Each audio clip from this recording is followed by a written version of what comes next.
I stared at my reflection in the mirror, trying to find any hint of confidence in it.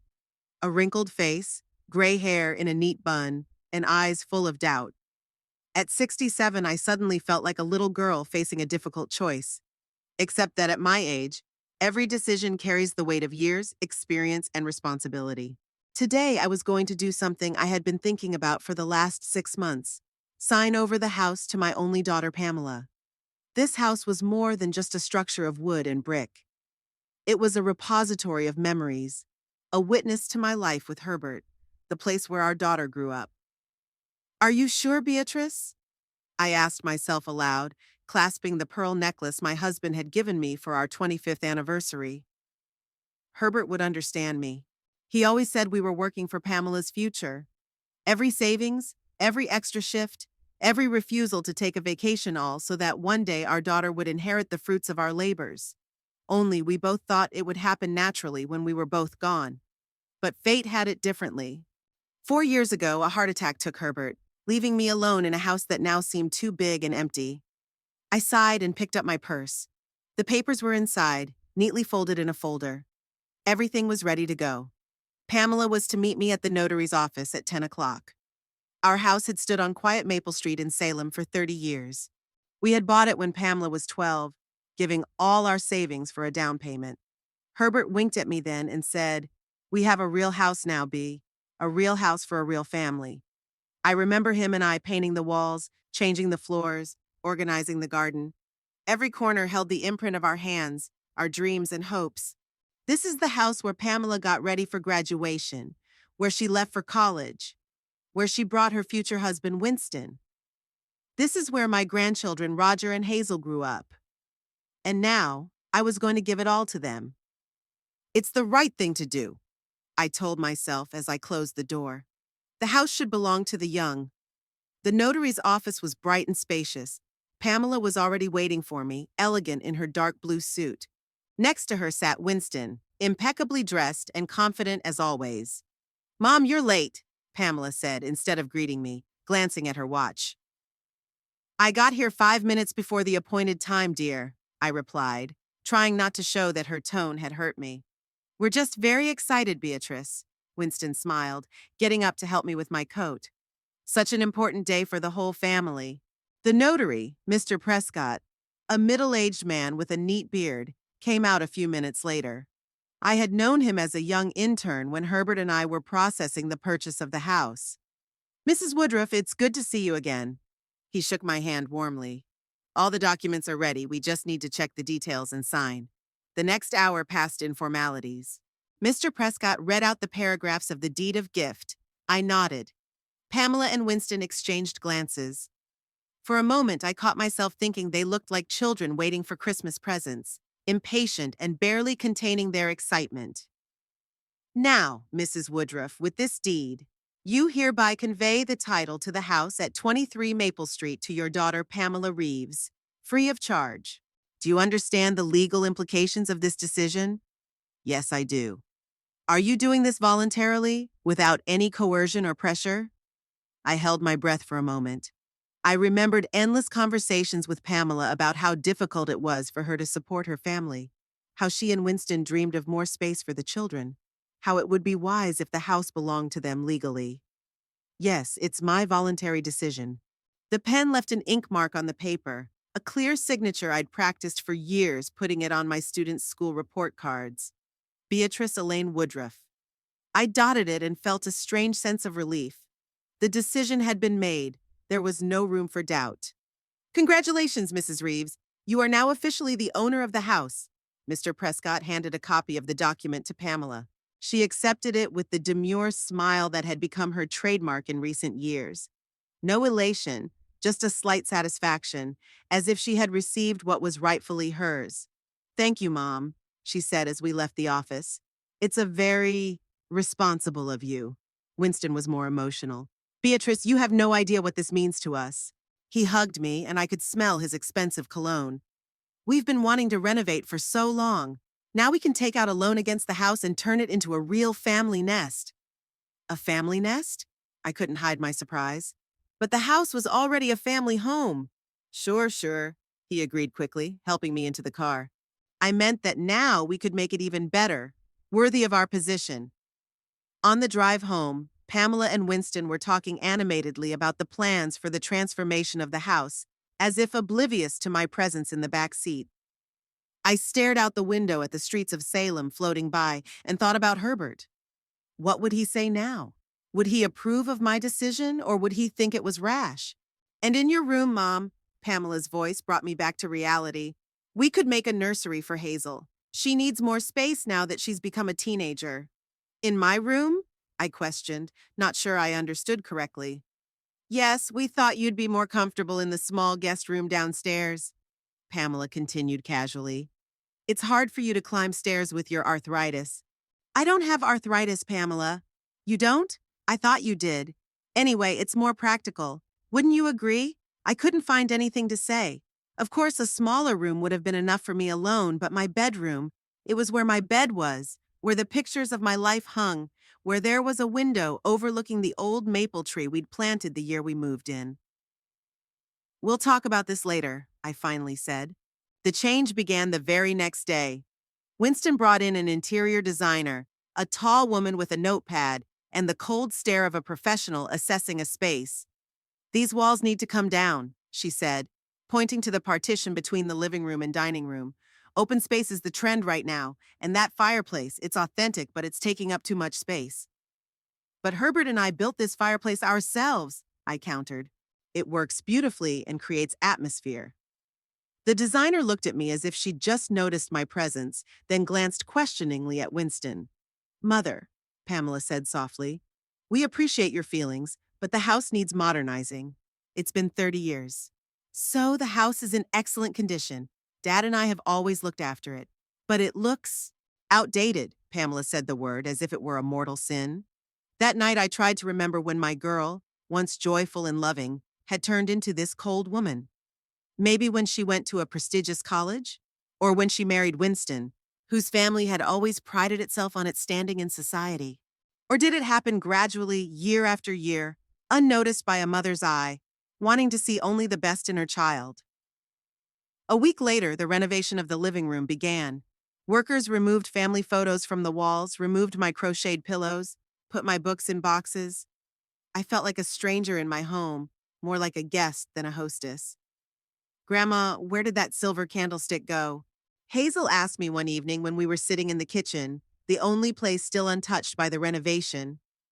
Your mom put it away, said it didn't fit in with the new decor. Hazel frowned. In her 16 years, she was a carbon copy of Pamela at the same age, the same face shape, the same expressive eyes. But unlike her mother, she seemed to have retained the ability to empathize. But you loved him. Daddy told me that great-grandpa brought it back from Europe. Yes, it was your grandfather's family heirloom. It's not fair, she mumbled, staring at her phone. Life is often unfair, sweetheart, I replied, stroking her hair. But we get through it. By the end of the month, I'd moved into a small room on the first floor, just like Pamela wanted. My old bedroom was completely devastated. New wallpaper, new furniture, even new floors. There was nothing to remind me that it had once been the room where I woke up every morning next to Herbert. Roger helped me move a few boxes of personal belongings. He was tall and strong in his 20s, with the soft features of his father's face, but without his arrogance. Grandma, can I ask you something? He said, arranging my books on a small shelf. Of course, dear. Why did you decide to give the house to Mom? I mean, you could have just bequeathed it. I sat down on the edge of the new uncomfortable bed and wondered how to explain this to a young man with his whole life ahead of him. It seemed like the right thing to do. Your parents wanted to be able to set up the house to their liking, and I just wanted to see you all enjoy yourselves while I was still here. Roger nodded, but there was a look of incomprehension in his eyes. But now it's like you're out of place. This is still my home, Roger. It just looks different now. But the truth was, I did feel out of place. Every day something changed. Familiar objects disappeared and new, unfamiliar ones appeared. Pamela and Winston asked my opinion less and less often, and more often made decisions without telling me. One evening, Pamela announced that she was hosting a dinner for Winston's co-workers and their wives. She asked me to help with the preparations, and I gladly agreed. Finally, a chance to feel useful. I baked my signature apple pie, a recipe that has been passed down in our family for generations. I spent all day on it, making sure the crust was perfectly golden and the filling was flavorful and juicy. When the guests gathered in the renovated dining room, where there was now a huge glass table instead of our old wooden one, I proudly brought out the pie. Here's dessert, I smiled as I placed it on the table. Oh, Mom, Pamela looked embarrassed. We ordered professional cakes from that new French pastry shop, but thanks for the initiative. I stood with the cake in my hands, feeling everyone's eyes on me. One of the guests coughed. Why don't we save it for breakfast? Winston suggested with a strained smile. I nodded silently and took the pie into the kitchen. There, alone, I cut myself a slice and ate it, savoring every familiar flavor. Herbert always said my apple pie was the best he'd ever tasted. After dinner, as the guests dispersed around the living room with glasses of wine, I began clearing the table. One of the women, the wife of Winston's co-worker, helped me. You have a lovely home, Mrs. Woodruff, she said, handing me the plates. Thank you, but it's my daughter and her husband's house now, I replied. Oh, I didn't know that. Did you move in with them? No, I signed the house over to my daughter. We live together.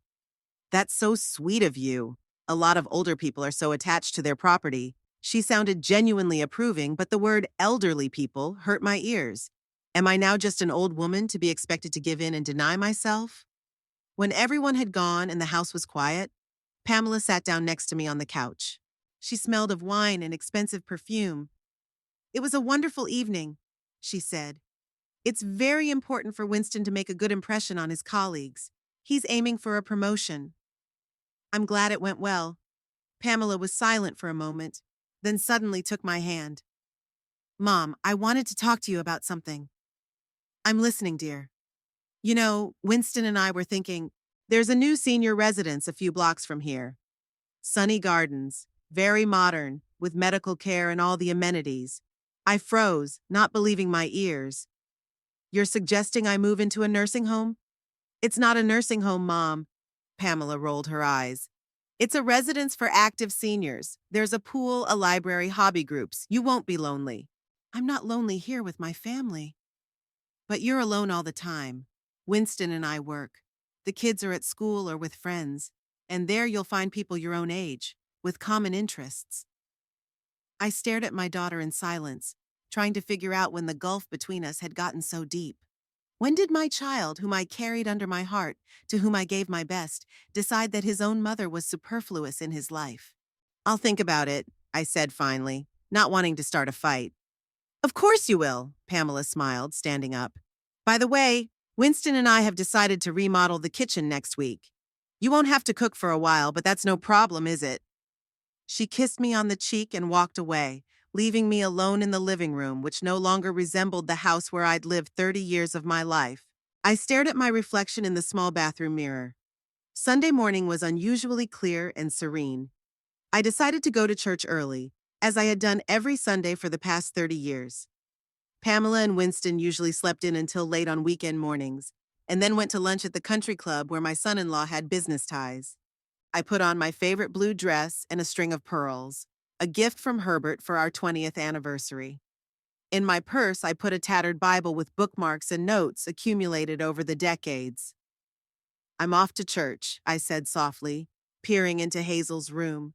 But her granddaughter mumbled something in her sleep and rolled over onto her other side.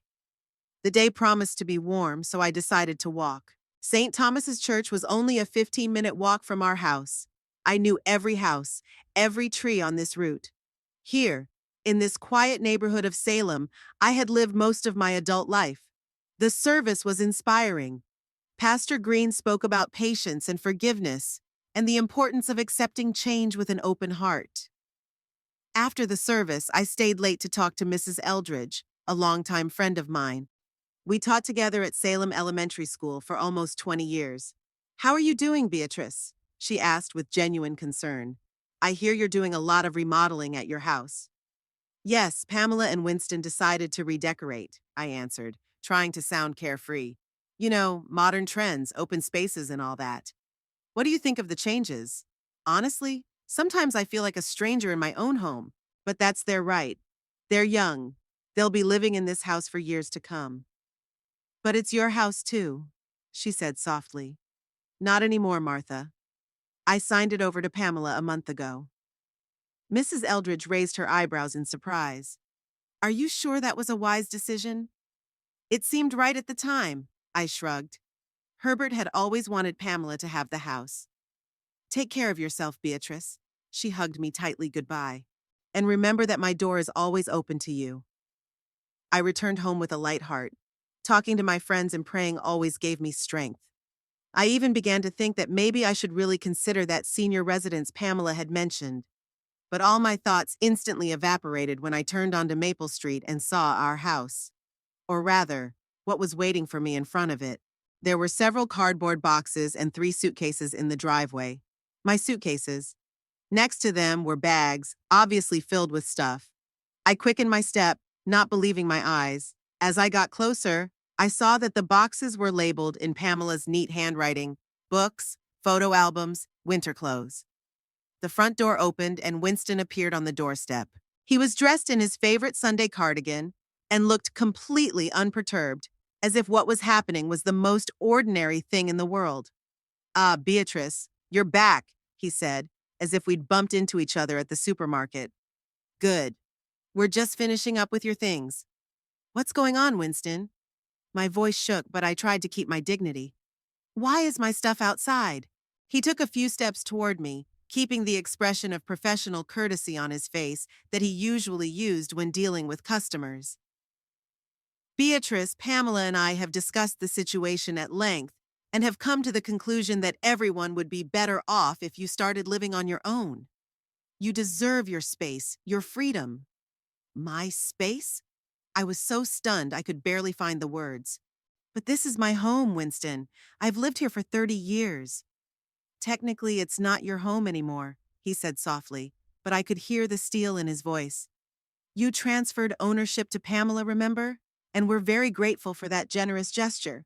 But now that we've started a major kitchen renovation, it would be extremely inconvenient to... Where's Pamela?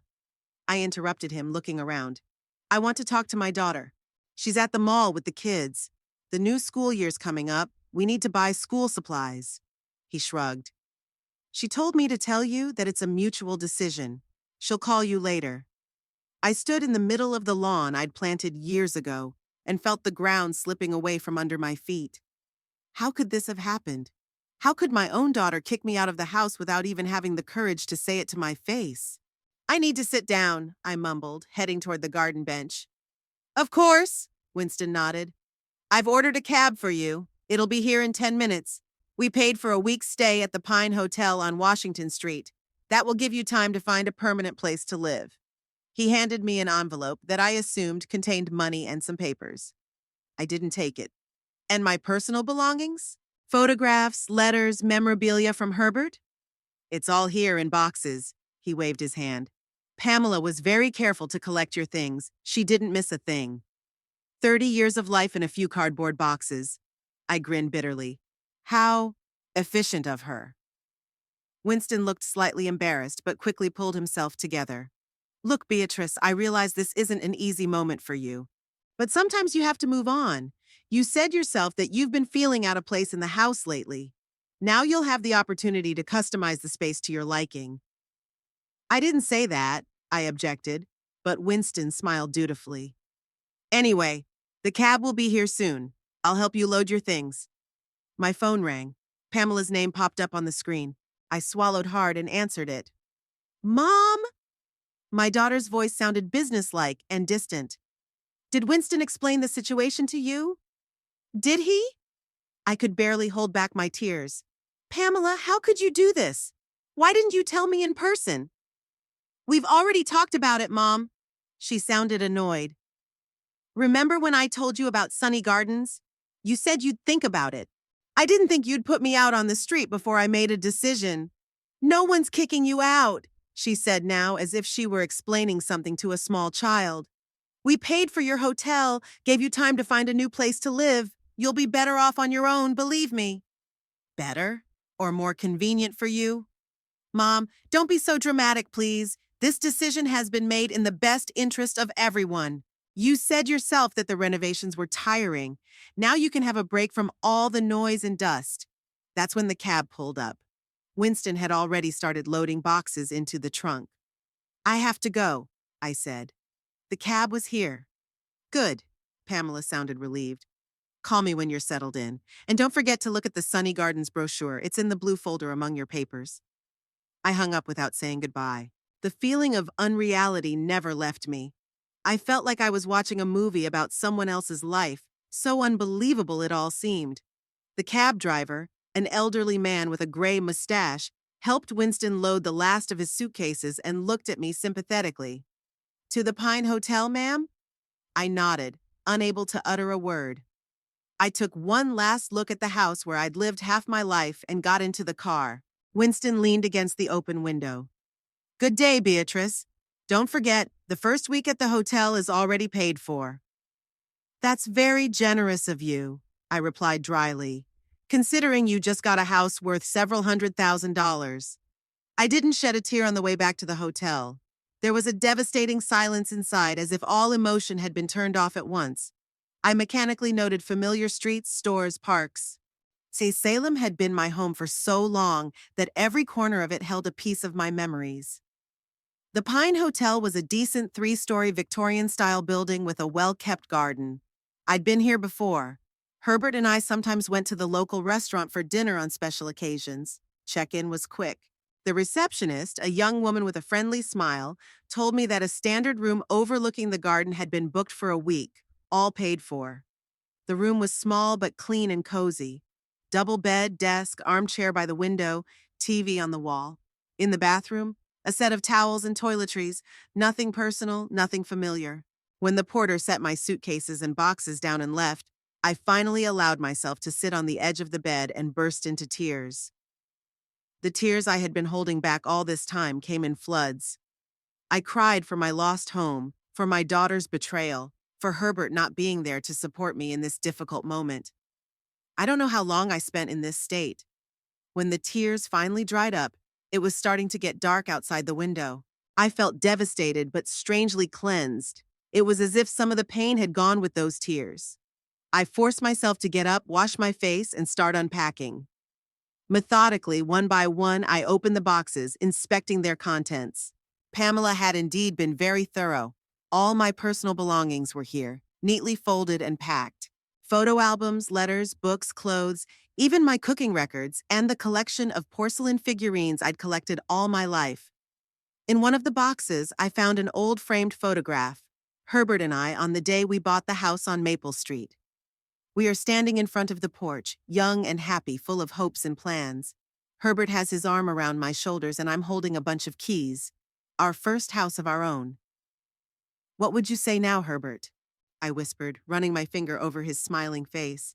How could we have made such a mistake in raising our daughter? I set the photograph on the bedside table and continued sorting through my things. In the blue folder, just as Pamela had said, was a glossy Sunny Gardens brochure. I flipped through it without much interest. The envelope Winston held out to me, which I eventually took, contained cash, $2,000, and a short note from Pamela. Mom, I hope you realize that this decision is for the best for all of us. Call me when you're ready to discuss your future housing options. Love, Pamela. Love. I grinned bitterly. What did she know about love? About the unconditional, selfless parental love that Herbert and I had felt for her entire life? The next few days were spent looking for a new place to live. I called real estate agents, looked at newspaper ads, visited apartments and rooms. My teacher's pension fund gave me some financial stability, but housing prices in Salem were high, especially in good neighborhoods. On my third day at the hotel, I unexpectedly ran into Mrs. Eldridge in the lobby. Beatrice, what are you doing here? I told her everything. About the boxes in the driveway, about Pamela's cold call, about finding a new place to live. She listened with growing indignation. It's just outrageous, after all you've done for them. That's life, Martha, I shrugged, surprised at my own calmness. Children grow up and forget what they owe their parents. You've always been strong, Beatrice. She hugged me tightly. If you need anything, anything at all, just call. That night, I felt truly hungry for the first time in days. I went down to the hotel restaurant and ordered a full dinner with a glass of white wine. Sitting at the window overlooking the evening garden, I pondered the future. About how perhaps there was a positive side to this betrayal, an opportunity for a fresh start. The week at the Pine Hotel was coming to an end. I sat at a small table by the window, looking through the newspaper with the rental ads. I used a red pencil to mark the appropriate options. There weren't many of them. Salem had always been an expensive town, and on my teacher's pension, I could only count on something very modest. An ad in the corner of the page caught my eye. Cozy studio apartment for rent in a Victorian house. Quiet neighborhood, close to the center, for one person. The listed price was a little higher than what I planned to spend on lodging, but the address attracted me. Cherry Street. I knew well this quiet neighborhood with beautiful old trees. I called the number, and a woman's voice with a slight accent gave me an appointment for 2 o'clock in the afternoon. I decided not to waste any time and went to the address beforehand to look around. Cherry Street was exactly as I remembered it. Neat turn-of-the-century houses, well-tended front gardens, red brick sidewalks. Number 22 was a 3-story red brick mansion with white shutters and a small turret on the side. A typical example of the Victorian architecture for which Salem was so famous. The gate creaked as I entered the yard. There was an old woman sitting on the porch in a rocking chair, reading a book. When she saw me, she put down her reading and looked at me carefully over her glasses. "Are you Mrs. Woodruff?" she asked with a slight German accent. "Yes, I came from the apartment ad," I answered as I climbed the porch steps. "Agnes Klein," the woman introduced herself, extending her hand. "We spoke on the phone. You're early." "I hope that's not a problem?"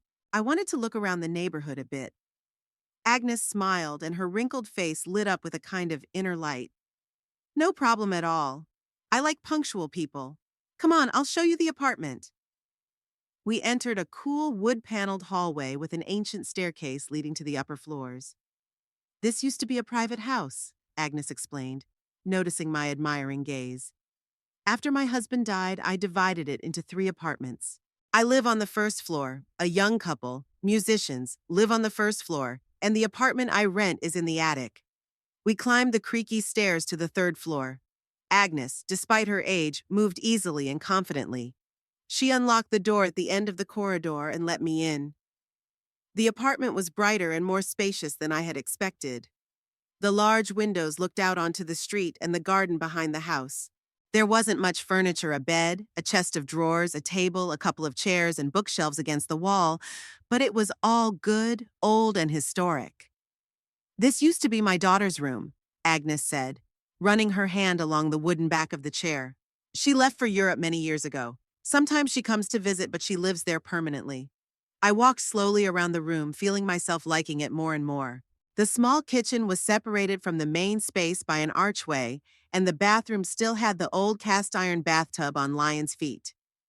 "It's very cozy here," I said sincerely. "You're a retired teacher, right?" Agnes asked when we got back to the main room. "Yes, I taught elementary school for 35 years. "I thought so," she nodded. "You have the eyes of a teacher, attentive, kind, but stern. I was a librarian at the university. I love people connected with books and knowledge." We talked some more, discussing the terms of the lease. Agnes quoted a price a little lower than the one listed in the ad, which pleasantly surprised me. "A good price for a good person," she explained, noticing my surprise. "It is more important to me that a decent person lives here than to get extra money." By the evening of the same day, I had signed the lease and put down a deposit. The move was scheduled for the next day.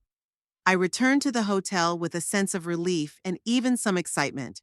For the first time in a long time, I felt like I was making my own decisions, organizing my life as I saw fit, not adrift as I had been for the last few years after Herbert's death. In the morning, I packed my bags, paid for an extra day's lodging, and hailed a cab to my new home. By noon, I was organizing my few belongings into shelves and drawers in the Cherry Street apartment. Agnes came up to help me, bringing a freshly baked cake and a thermos of coffee. "You have to celebrate," she said, setting the cups on the table. "Even if you're moving into a rented place." We sat by the window, drinking coffee and cake and talking like old acquaintances. Agnes talked about the house, the neighborhood, the neighbors. Nate and Lydia Foster live on the second floor, she said. He plays violin in the city orchestra. She plays cello. Sometimes they rehearse at home, but always with advance notice and never late at night.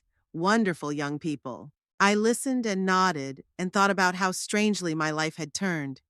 A week ago, I had my own house, even if it was registered to my daughter, my own room, my own place in the family hierarchy. Now I'm sitting in someone else's apartment, drinking coffee with a woman I met only yesterday. And for some reason, I feel lighter than I have in the last year surrounded by my relatives.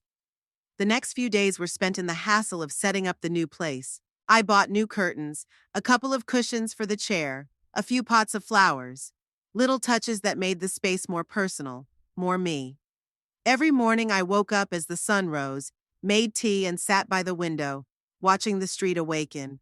The letter carrier on his bicycle delivering the morning mail, school children with backpacks rushing to class, a woman in the house across the street walking a small dog, ordinary life on an ordinary street. But for me, it was a new beginning, a new page.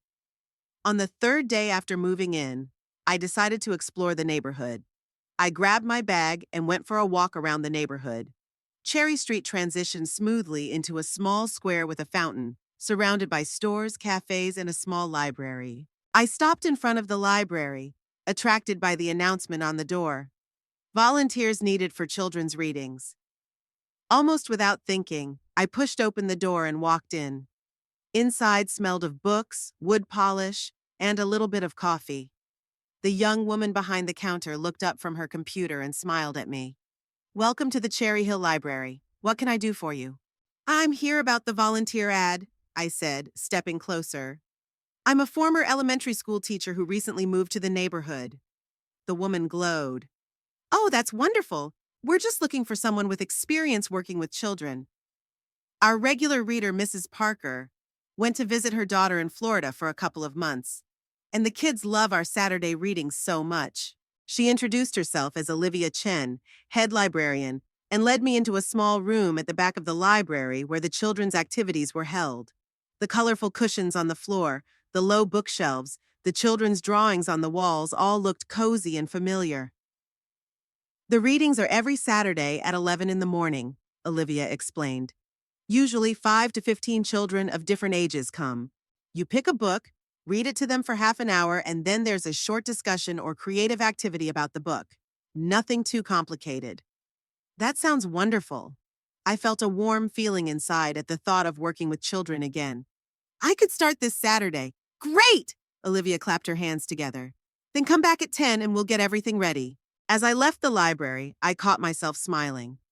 Volunteering at the library was exactly what I needed right now. An opportunity to be useful, to share my knowledge, to stay in contact with the children. I continued my walk and found a small supermarket nearby where I could buy groceries, a pharmacy, and a cozy cafe with a terrace. Everything I needed for life was within walking distance, which was very convenient. Returning home, I met a young couple coming out of our house. A tall man with long hair and a ponytail carried a violin case, and a frail woman with a short haircut rolled a cello behind her in a case on wheels. "You must be our new neighbor," the woman smiled. "Agnes has told me about you. I'm Lydia, and this is Nate." "Beatrice Woodruff." I shook her outstretched hand. "It's so nice to meet you. If you don't mind our music, we'll definitely be friends," Nate winked. "I love classical music," I replied sincerely, "and I'm sure your playing will brighten my days." We chatted for a few more minutes, and I learned that they'd been living here for 3 years, loving the house and Agnes, whom they call our German grandmother. "She's strict but fair," Lydia said, "and she bakes the best strudel in Salem." "I've already tasted her pie," I nodded. "It's really delicious." When the Fosters left, I went up to my apartment feeling like I was starting to grow into this place, to become part of the little community of Cherry Street. In the evening, I decided to start keeping a journal. I bought a beautiful hardcover notebook from the bookstore next to the library and sat by the window with a cup of tea. "Today is the 3rd day of my new life," I wrote on the first page. "It's strange to think that at 67 you have to start all over again, but maybe that's the beauty of it. Freedom from the past, from expectations, from the family roles we've been playing for years. I wrote for a long time, pouring out all the thoughts and feelings that had accumulated over the past few days. About Pamela and Winston's betrayal, the mixed feelings of bitterness and relief, about new acquaintances and plans for the future.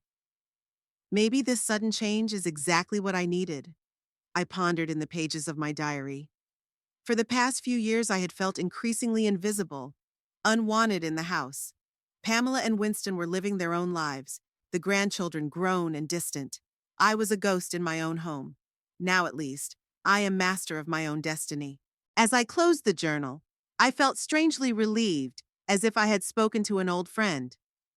I decided that this would become my evening habit, to write down the events and thoughts of the day, to analyze what had happened, to plan for the future. The next morning brought an unexpected surprise. When I went downstairs to check the mailbox, Agnes called out to me from her apartment. "Beatrice, a young man came to see you," she said, looking out of the door. "Very polite.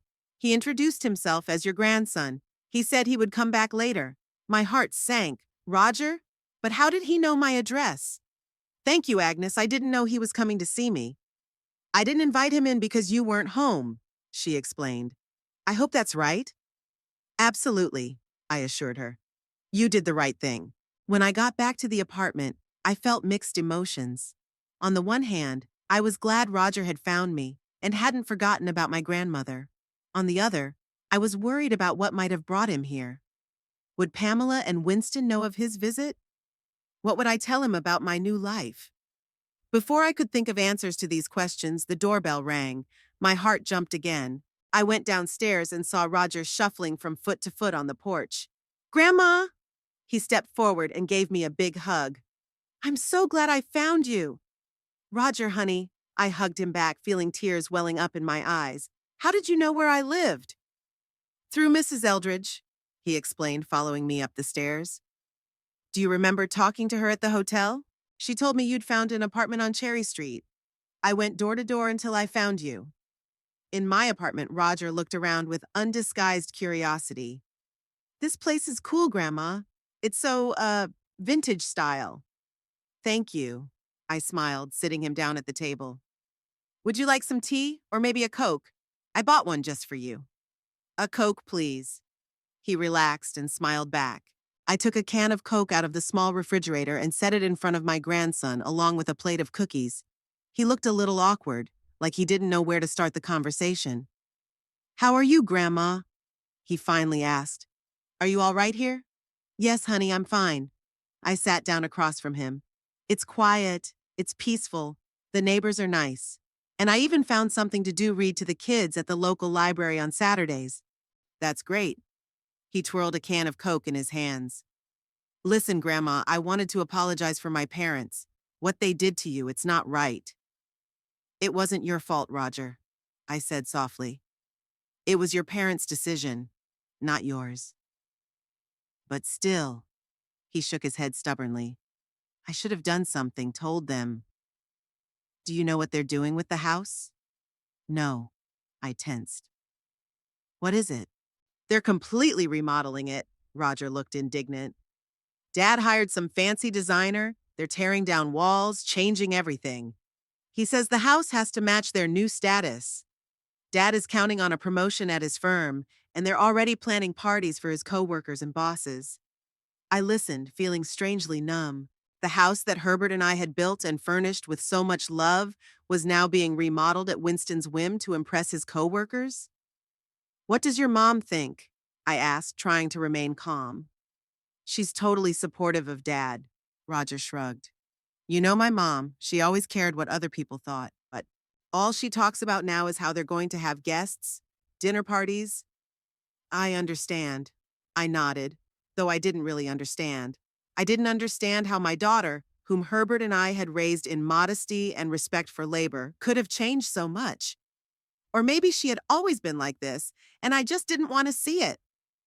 "They're even changing your garden, Grandma," Roger continued. "Your roses that you loved so much. Father said they were old-fashioned and hired a landscaper to do something more modern. It was painful. Roses were my special pride. my comfort after Herbert died. I had tended them with such love.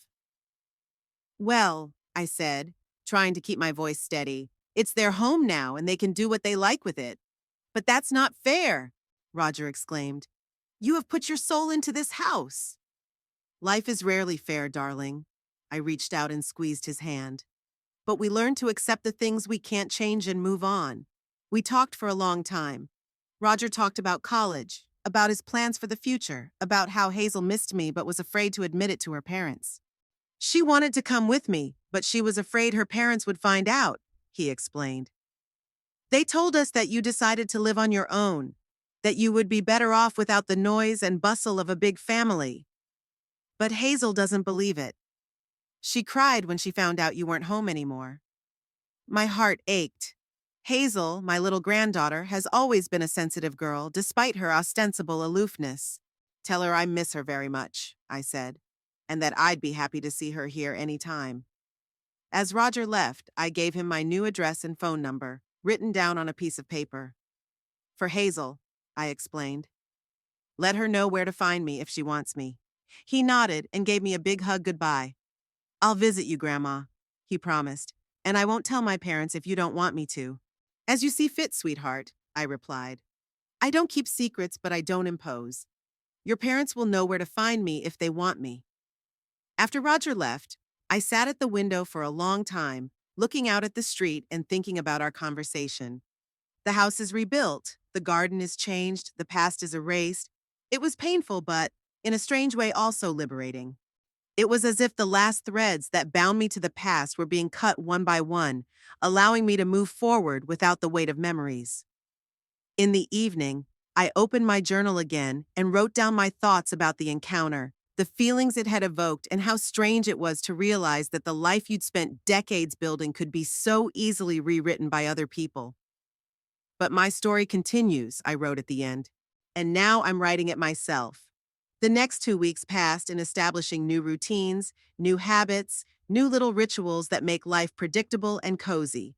Morning tea by the window, a walk to the library where I started helping with cataloging books in addition to Saturday readings, lunch at a small cafe on the square where I was already known by name, evening conversations with Agnes or the foster spouses, journal entries before going to bed.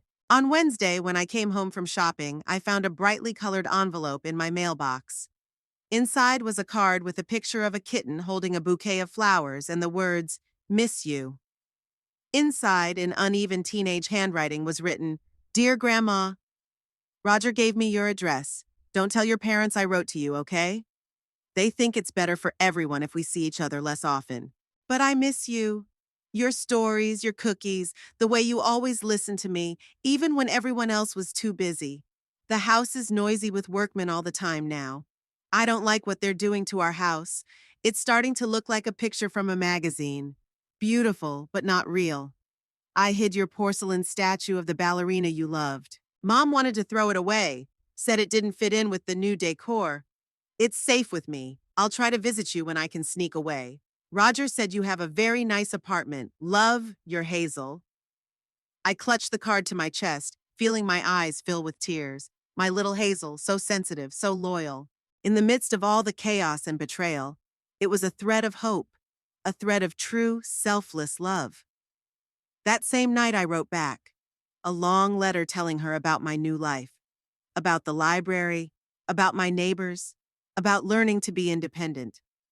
I tried to write positively, without bitterness or accusations against her parents. Hazel didn't have to feel like she was between two fires, choosing between her parents and her grandmother. I love you, my dear granddaughter, I wrote at the end, and I will always be there for you when you need me. Your support means more to me than you can imagine. Thank you for not forgetting your old grandmother.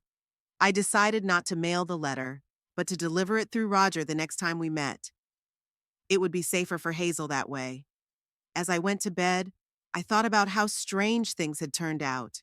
I'd lost my home and my daughter, but I think I was just now starting to really find myself, and perhaps a real connection with my grandchildren based not on obligations and family roles, but on genuine affection and mutual respect.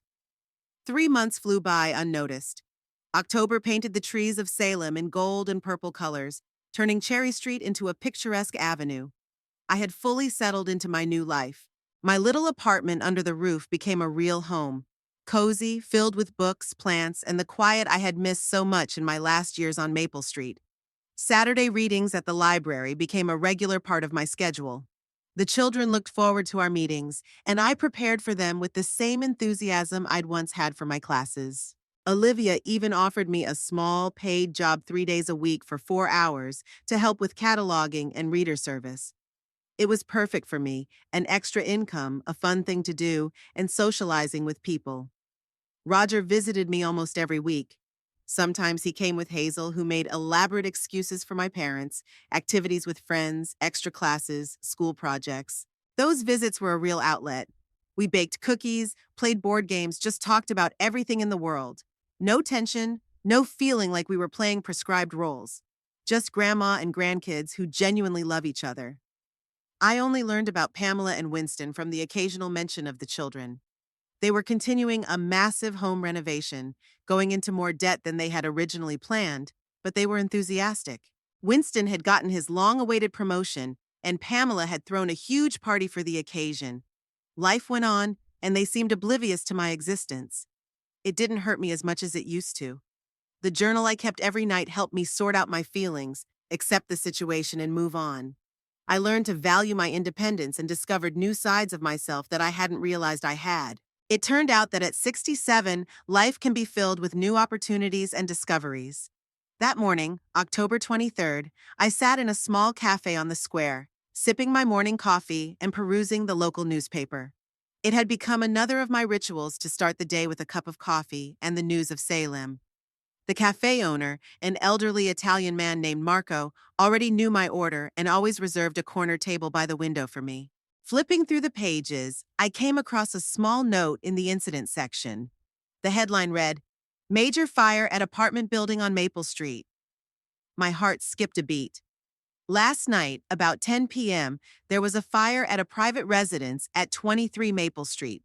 According to preliminary reports from the fire department, the cause of the fire was faulty electrical wiring, probably related to recent renovation work. By the time firefighters arrived, the fire had consumed a significant portion of the second floor. Thanks to the prompt actions of the fire brigade, there were no casualties, but the house was seriously damaged. The family living in the house is temporarily accommodated in a hotel. I reread the note 3 times, not believing my eyes. My house was on fire. The house that Herbert and I had bought 30 years ago, where Pamela had grown up, where I had spent the best years of my life. And the cause was the very renovations that Pamela and Winston were so proud of. The irony of fate was too obvious to ignore. I felt a strange mixture of emotions: shock, concern, but also something akin to bitter satisfaction. Not that I wished for this outcome, but there was something of retribution in it, of a just ending to a story of greed and ingratitude. "Is everything all right, Signora Beatrice?" Marco's voice brought me back to reality. "You seem upset." "My former house burned down," I replied, pointing to the note. "The one I gave to my daughter a few months ago." "Madonna mia!" he exclaimed, crossing himself. "I hope no one was hurt?" "No, everyone's fine." I folded the paper. "I'm sorry, Marco, I have to go." He nodded understandingly, and I left the money on the table and hurried out the door. I needed time to process the news, to decide how to react. Should I call Pamela, offer to help, or wait for her to contact me herself, if she saw fit? I wandered through the fall streets of Salem, absorbed in my thoughts. People passed by. Fallen leaves rustled under my feet, but I barely noticed the world around me. Images of the burning house, of Pamela and the children's frightened faces, of the sirens of the fire trucks were in my head. When I got home, the first thing I did was call Roger. He didn't answer the phone for a long time, and I was about to hang up when I heard his voice on the other end, tired and tense. "Grandma, you know already?" "I just read it in the paper," I answered. "Are you all right? No one was hurt?" "Physically, we're all okay," he sighed. "But the house, you should have seen what was left of it. The whole second floor burned out, the first floor flooded. We're lucky we were all downstairs when the fire started. Hazel was the first to smell the smoke." "Thank God you made it out." I felt a lump come up in my throat. It wasn't just a house, it was a part of my life. Where are you now? At the Pine Hotel, Roger answered, and I couldn't help but notice the irony. The same hotel where Pamela and Winston had sent me 3 months ago. The insurance company had paid for our rooms for a week while they assessed the damage. And then what? I don't know, Grandma. His voice sounded confused. Dad's on the verge of a nervous breakdown. It turns out he hired some shady crew to do the repairs, who charged less money, but apparently did a bad job. Insurance probably wouldn't cover half the damage because of that. I thought about how Herbert always insisted on quality materials and trusted professionals. Saving on safety is the most expensive savings, he used to say. Winston clearly didn't share that principle. And Mom? How's she doing? Shocked. Roger lowered his voice as if he was afraid of being overheard. She wouldn't tell me, but I heard her calling Sunny Gardens, that senior residence they told you about. Asked if they had any apartments available for a family of 4. Can you believe it? They kicked you out to make you more comfortable there, and now they're ready to move in themselves. I didn't know whether to laugh or cry. Sometimes life teaches you lessons you can't think of on purpose. Grandma, I have to go, Roger said suddenly. My parents are back. I'll call you later, okay? Sure, honey. Take care of yourself.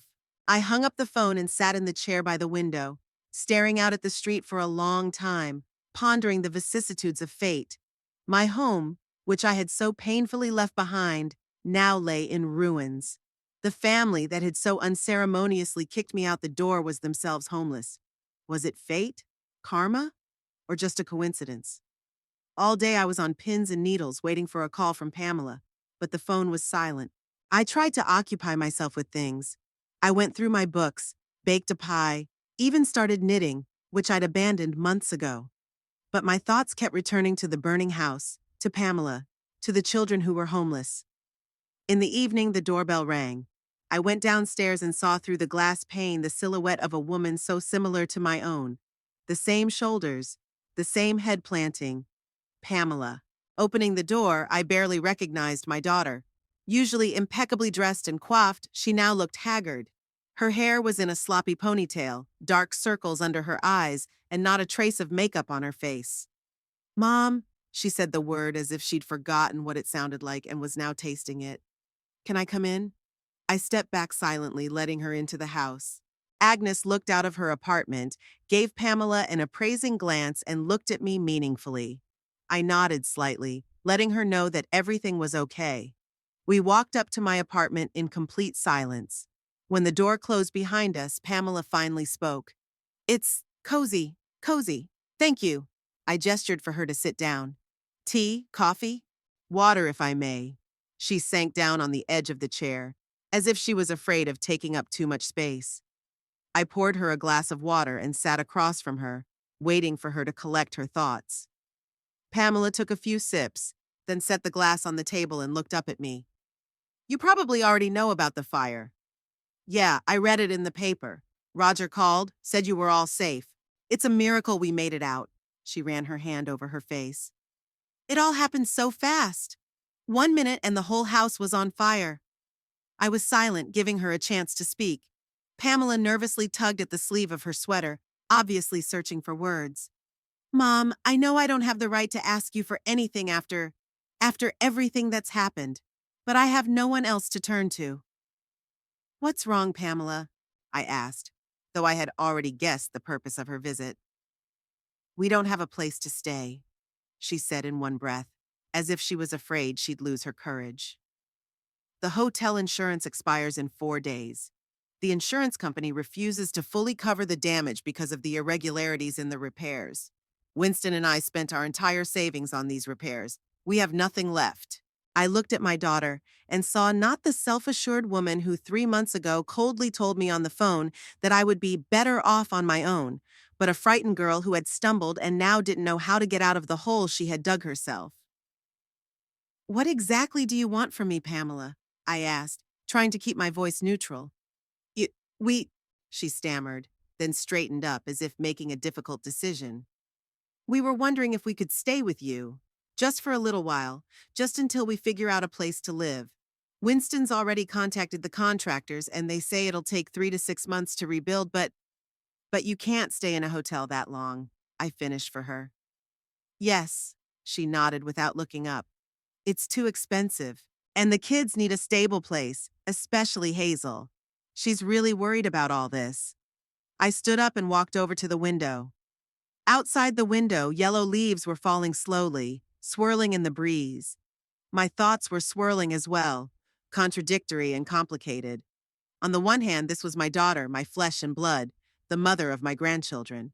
They were in trouble, and how could I refuse to help them? On the other hand, the wound of their betrayal had not yet fully healed. They threw me out of my own home without hesitation when it suited them. Should I forget that so easily? The apartment is small, I said finally, turning to Pamela. Just one room, a kitchenette, and a bathroom. It would be very cramped for the four of you. We understand, she said hastily. We're prepared for the inconvenience. We can sleep on the floor, on cots. I haven't finished, I interrupted her gently. I'm not saying no to you, Pamela. I just want you to understand reality. This isn't a mansion on Maple Street. This is a small apartment under the roof of an old house. It has its own rules, its own rhythm of life. Agnes, the landlady, is very particular about silence and order. The family downstairs are musicians. They sometimes rehearse during the day. It's a different life from what you're used to. We'll adjust, she said, a note of desperation in her voice. We don't have a choice, Mom. I looked at my daughter and thought about how strange life can be sometimes. Not so long ago, she was the one dictating my living conditions in my own home, and now she was asking for shelter in my tiny apartment.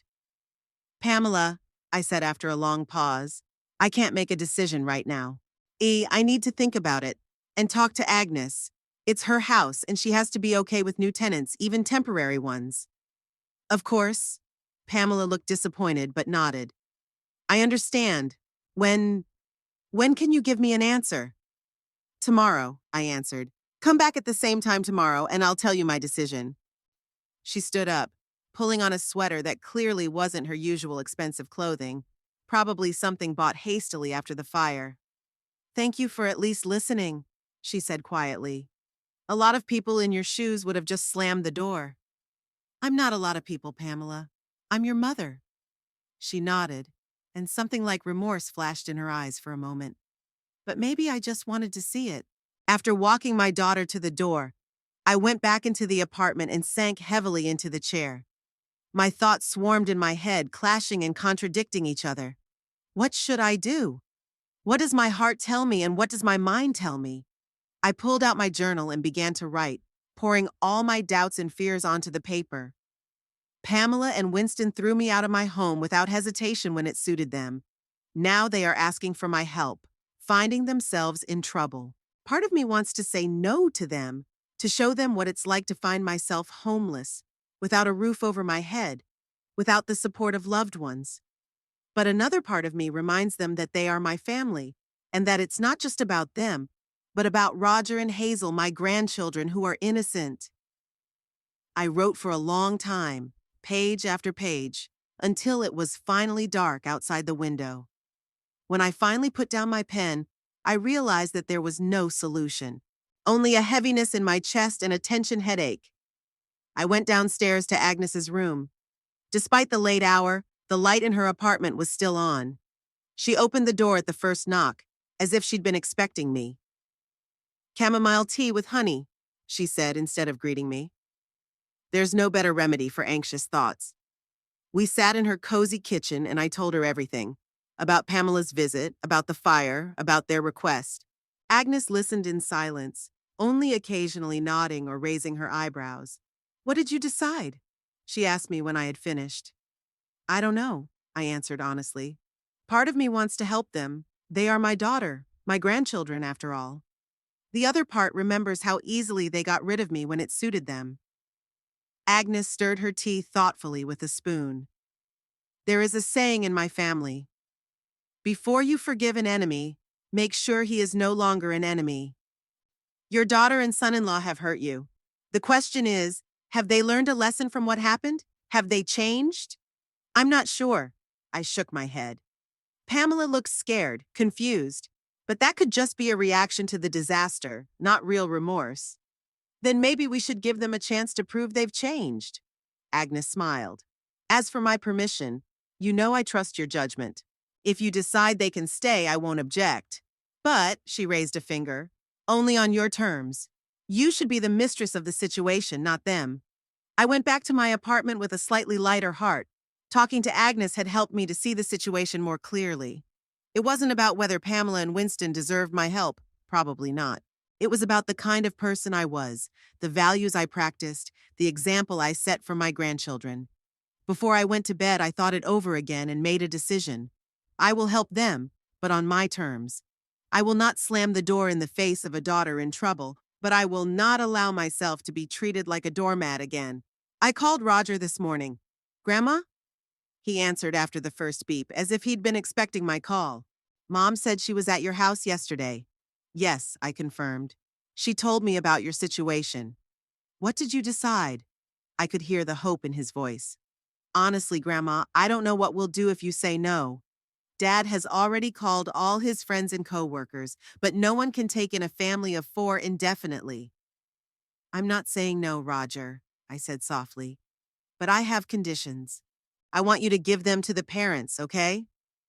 Of course. He sounded visibly relieved. What kind of conditions?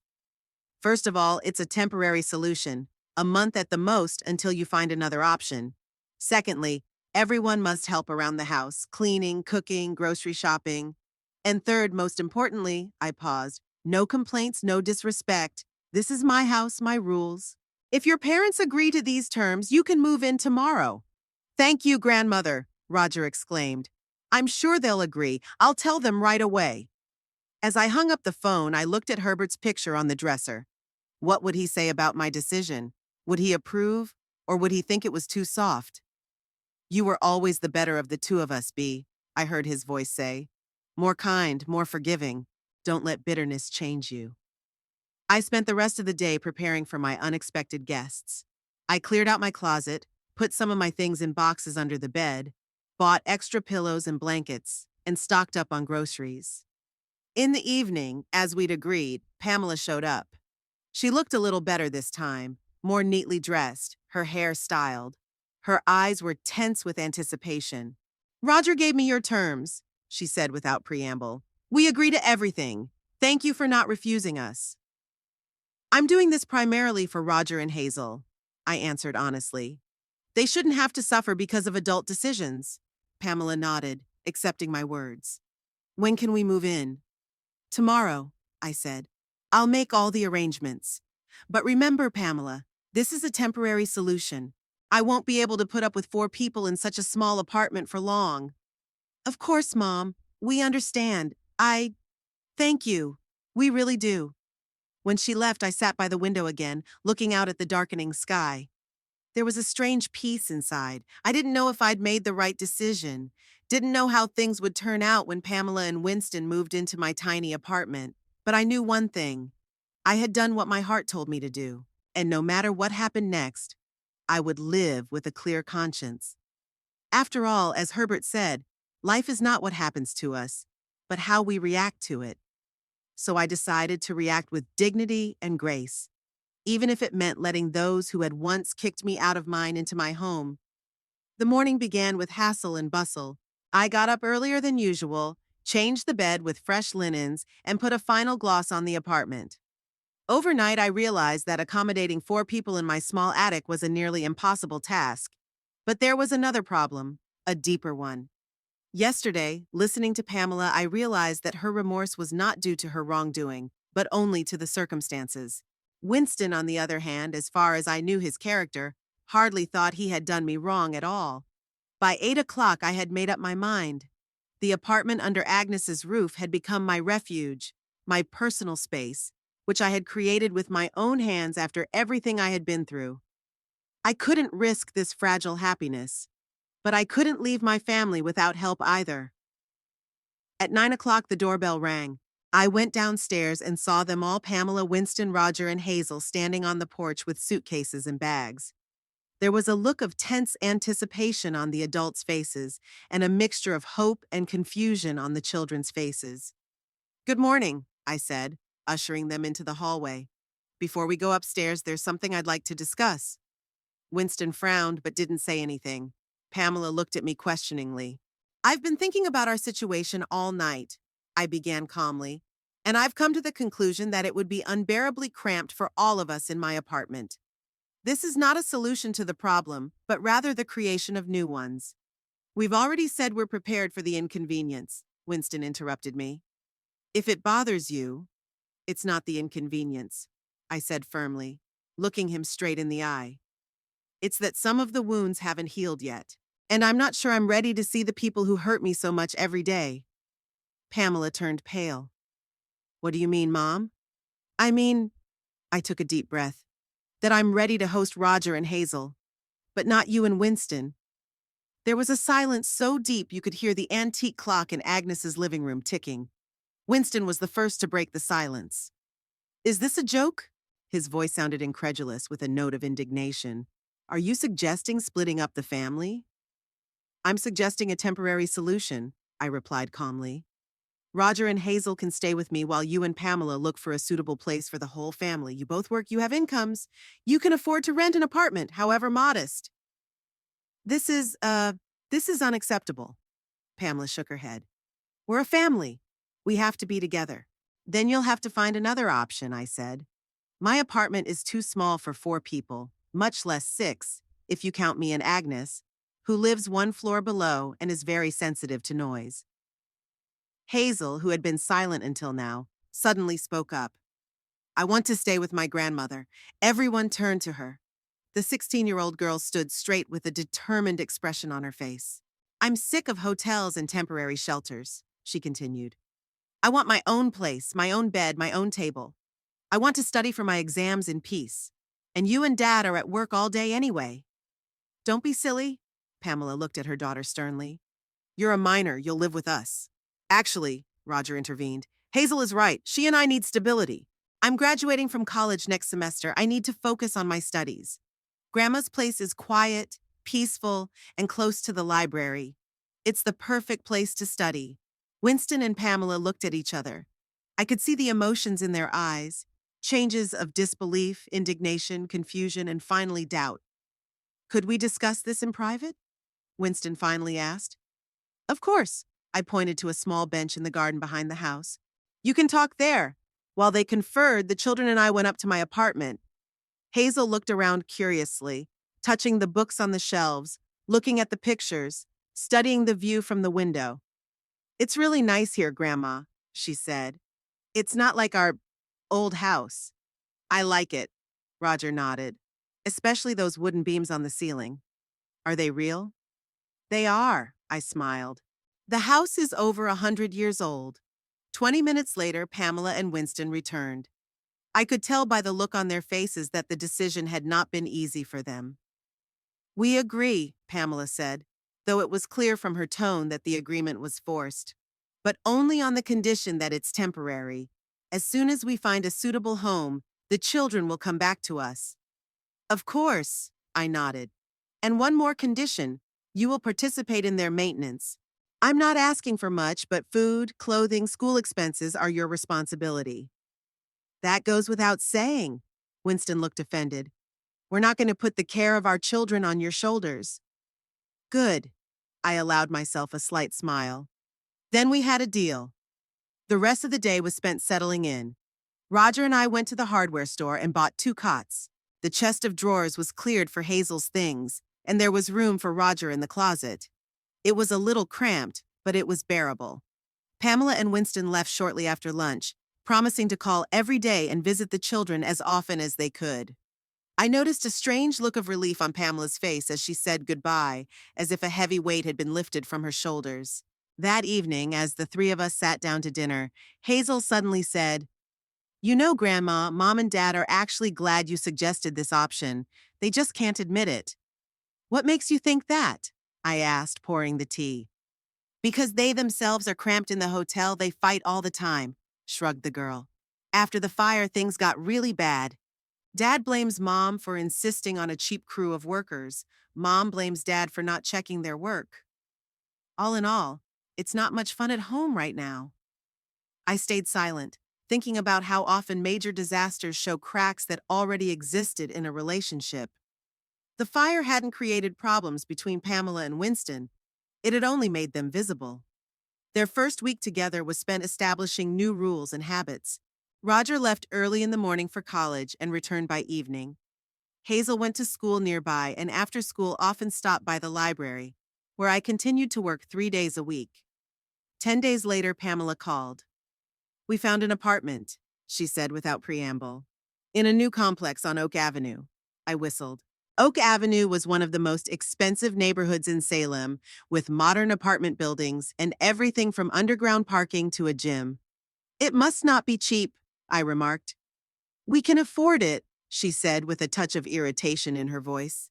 "Winston got a raise after the promotion, remember?" "Of course," I agreed. "When are you moving in?" "We are.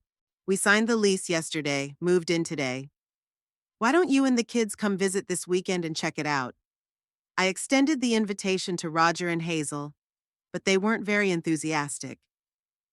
"I promised to help a classmate with a project," Roger said, still on his laptop. "And I have rehearsal for the school play," Hazel added, flipping through her textbook. "Maybe next time?" I didn't insist. Little by little, life was taking on a new direction. My grandchildren and I adapted to each other with unexpected ease. Roger turned out to be a neat and responsible young man, and Hazel, after initial wariness, revealed herself as an intelligent and sensitive girl. Pamela and Winston came every weekend, taking the children for the day or evening. But each time the children returned relieved, as if they had come back from an unpleasant obligatory trip. It had been a month since Roger and Hazel had moved in with me. One evening, there was a sudden ringing at the door. I went downstairs and saw Pamela, alone without Winston, wearing an elegant coat and carrying an expensive bag. No one would have guessed from her appearance that she had recently lost her home. "Mom, we need to talk," she said without preamble. "Alone." We went out to the cafe across the street. Pamela looked tense and nervous, twirling her coffee cup in her hands without taking a sip. "What's wrong?" I finally asked, tired of waiting for her to get her thoughts together. "We got the final report from the experts." She fixed a strand of hair. "The house is beyond repair. The foundation is damaged. The supporting structures are deformed because of the heat. It would be easier to tear it down and build again." "I'm sorry," I said sincerely. "It's hard news." "Yes," she nodded. "But the insurance. The insurance company refuses to pay the full amount. They'll only cover 50% of the appraised value because of the irregularities in the repairs. That's not even enough to demolish and clear the site, let alone build new construction." I listened silently, beginning to guess where she was going with this. "Mom," Pamela finally looked me in the eye.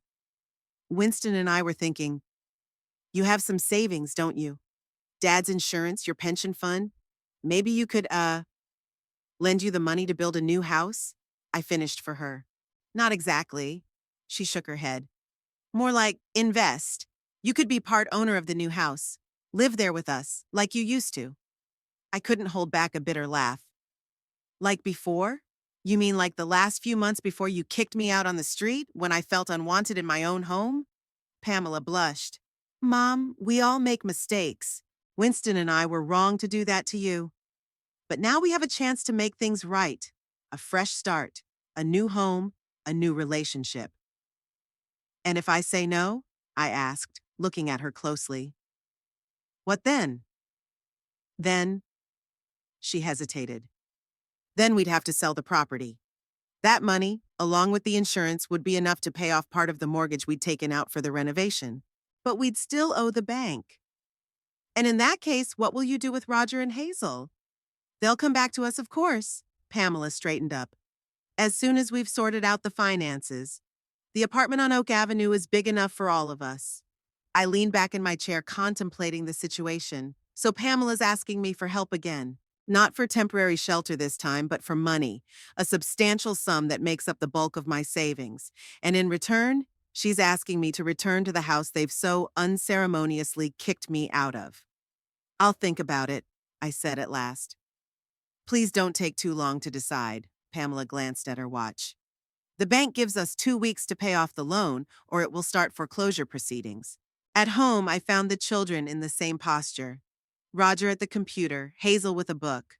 But the atmosphere had changed. They looked tense, worried. What did Mom want? Roger asked, closing the laptop. I told them about the conversation, holding nothing back. They listened attentively, occasionally glancing at each other. What did you decide? Hazel asked when I was done. Nothing yet, I answered honestly. It's a big decision, and I need to think it over. Grandmother, Roger came and sat down beside me. You mustn't feel obliged to help them. They are adults.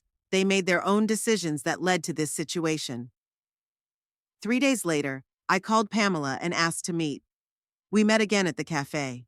This time, Pamela came with Winston. They sat across from me, both tense, waiting for my decision. I've given your proposal a lot of thought, I began, folding my hands on the table. I've come to the conclusion that I can't accept it. Winston's face darkened and Pamela pressed her lips together. Why not? Winston asked. If it's a matter of percentage of ownership, we're prepared to discuss terms. It's not about the percentage, I shook my head. It's that I've already given you everything I have once, and you showed me how little it meant to you. Mom, it was, Pamela began. A mistake? I interrupted her. That's what you said last time. But you know what amazes me? That in all these months, not one of you has apologized to me. Really, truly, sincerely. You talk about mistakes, about new beginnings, but never about how deeply you've hurt me. They were silent, avoiding looking me in the eye. I'm not investing in a new house, I continued. It's my turn to live for myself. I have a job I like, friends, hobbies. For the first time in years, I feel free and happy, and I'm not willing to give that up for the phantom hope that you'll suddenly learn to appreciate me and my sacrifices. What about the children? Pamela has gone on the offensive. Are you ready to give them up? Roger's 18. He's a grown man and decides where he wants to live, I replied calmly. As for Hazel, I'd be glad to have her stay with me until she comes of age. But if you insist on her coming back to you, I will not prevent it. It's up to you. Is that all? Winston looked disappointed and angry. You just refuse to help your own daughter? I'm helping her with the most valuable thing I have, my time, my care for her children, I said firmly. But my money is what I've earned, what I've put away for my old age, and I don't have to spend it on fixing your mistakes. Pamela looked like I'd slapped her. Winston started to say something, but she stopped him with a gesture. Okay, Mom, she said quietly. I understand your decision. We'll manage on our own. A week after our conversation, Pamela and Winston moved out of the expensive apartment on Oak Avenue and rented a 2-bedroom apartment in an ordinary neighborhood. They had put the Maple Street lot up for sale, along with plans for a new house they had ordered from an architect. Roger decided to stay with me until I graduated from college, and then he planned to rent his own place. Hazel, to my surprise, also chose to stay with her grandmother, arguing that it was more comfortable and convenient for her to study here. Pamela and Winston didn't object, perhaps realizing that a cramped apartment with parents in financial crisis is not the best place for an impressionable teenager. One warm May day, my grandchildren and I had a picnic in the city park. We spread a blanket under an old oak tree, laid out sandwiches, fruit, and homemade lemonade. Roger brought a frisbee, and we took turns throwing it to each other, laughing when we couldn't catch it. Grandma, Hazel lay back on the plaid, looking up at the sky through the branches of the oak tree. I've decided where I'm going to go after high school. Where? I asked, pouring lemonade into glasses. Art college. I want to study photography and design. As I looked at my grandchildren, I thought about the strange twists of fate that had brought us to this moment. The fire that robbed my family of their home ended up giving me a new family, not by blood, but by choice. Roger and Hazel chose to be with me when they could go back to their parents. They saw me not just as a grandmother to be tolerated out of obligation, but as someone they wanted to share their lives with. And that, perhaps, is the essence of a real family, not a common roof over our heads, not formal obligations, but the choice to be together, to support each other, to appreciate what each brings to the common life. My grandchildren and I found that, a real, deep connection based on mutual respect and love. And it was more precious than any house, any material values.